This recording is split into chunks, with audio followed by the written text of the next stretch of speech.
श्रीगणेशाय नमः। नारायणं नमस्कृत्यं नरं चैव नरोत्तमः।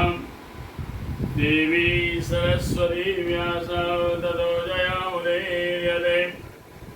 नमोऽस्तुताय सहस्रमूर्ते सहस्रपादाक्षिसरोर्भावे सहस्रनाम्ने पुरुषाय सहस्रे सहस्रकोटि युगधारणे नमः। नमः कमलनाभाय नमस्ते जलसायने नमस्ते केशवाय नन्द वासुदेव नमोऽस्तुते। वसुदेवं सुतं देवं कंसचाणूरमर्दनं देवकी परमानन्दं कृष्णवन्दे जगद्गुरोः। गुरु ब्रह्मा गुरुर्विष्णु गुरुदेवो महेश्वर गुरुर्साक्षात् परब्रह्म तस्मै श्री गुरुवे नमः।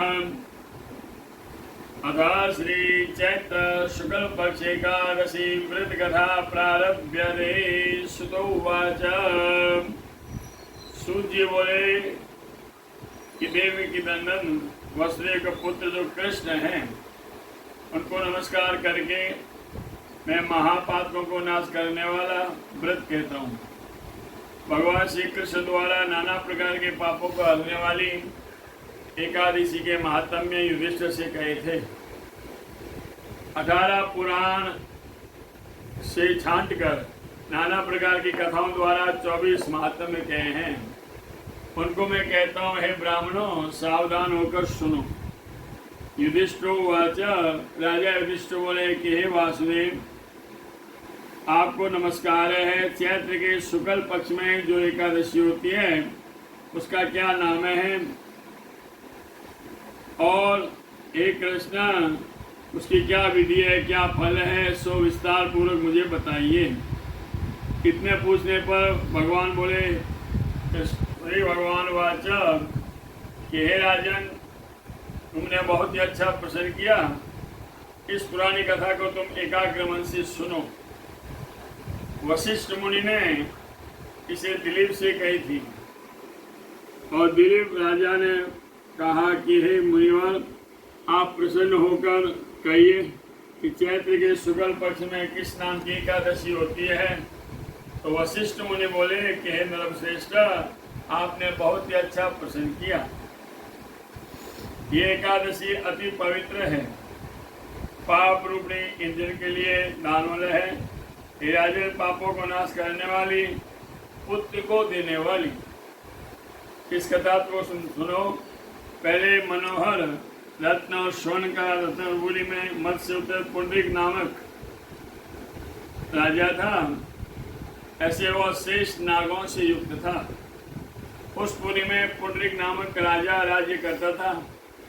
वह राजा गंधर्व किन्नर तथा अप्सराओं द्वारा सेवित था।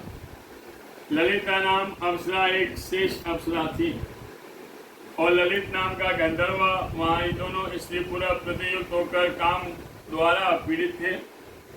धनधानी से युक्त अपना घर था, उसमें सदा विहार करने लगे। तो ललिता के हृदय में सदा पति का वास और ललित के मन में सदा ललिता स्त्री का वास। एक बार पुंडरीक आदि गंधर्व सभा में स्थित होकर क्रीड़ा कर रहे थे और वह ललित स्त्री के बिना उस समय गायन कर रहा था। उस ललिता के बिना उसकी जीव ललिता के स्मरण से पद बंधन में सुखलित हुई। ताल बिगड़ने लगा, नाकों में शेष करकोटक। उसके मन का भाव जानकर पद बंधन की गलती को पुंडरीक से कहा, यह कामवास हो गया महाराज, काम द्वारा व्याकुल है चित इसका। ऐसे ललित के पुंडरीक ने श्राप दिया कि अरे दुर्मति तुम कच्चे मांस को खाने वाले, पुरुषों को खाने वाला राक्षस हो जा। मेरे आगे गाना गाता हुआ भी तुमने काम में वश हो गया। तो हे राजन उसके वचन से राक्षस रूप हुआ। उसका मुख भयानक हो गया, नेत्र बिगड़ गए जिसे देख से ही भय उत्पन्न हो। उसकी बाहें 4 कोस लंबी हो गई। उसका मुख भयानक कदरा के समान हो गया। सूर्य चंद्रमा के समान नेत्र हो गए और ग्रीवा पर्वत के समान, नाक छेद गुफा के समान, और उसके होठ 2 कोस के 2 हुए। तो हे राजन, उसका शरीर 8 योजन अर्थात 32 कोस का हो गया। अपने कर्म के फल को भोगता हुआ ऐसा राक्षस हुआ। उसके बाद ललिता अपने पति का विकराल रूप देखकर बड़े दुख से पीड़ित और मन में चिंता करने लगी। इन करोमि गच्छामि, क्या करूं और कहाँ जाऊं, मेरे पति पाप से पीड़ित हो गए हैं। मन में ऐसी चिंता करके वह सुख को न प्राप्त कर सकी और कामरूप वो राक्षस घोर वन में भ्रमण करने लगा। निर्दयी पापों में रत बुरे रूप को प्राप्त हो मनुष्यों भी वो खाने लगा। दुखी होकर राक्षस रात दिन सुख न प्राप्त कर सका। इस प्रकार पति को देखकर बहुत ही दुखित हुई ललिता रोती हुई उसके साथ घोर वन में फिर रही थी। तो एक बार अनेक कौतुकों से युक्त विद्याचल के शिखर पर वह पहुंची। वहां श्रृंग मुनि का शुभ आश्रम देखा।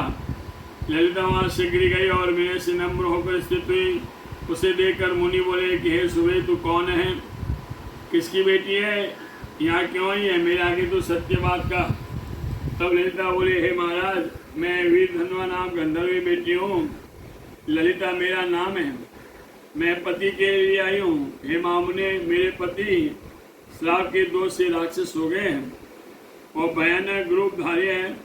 उसकी हालत देखते मुझे सुख नहीं मिल रहा है।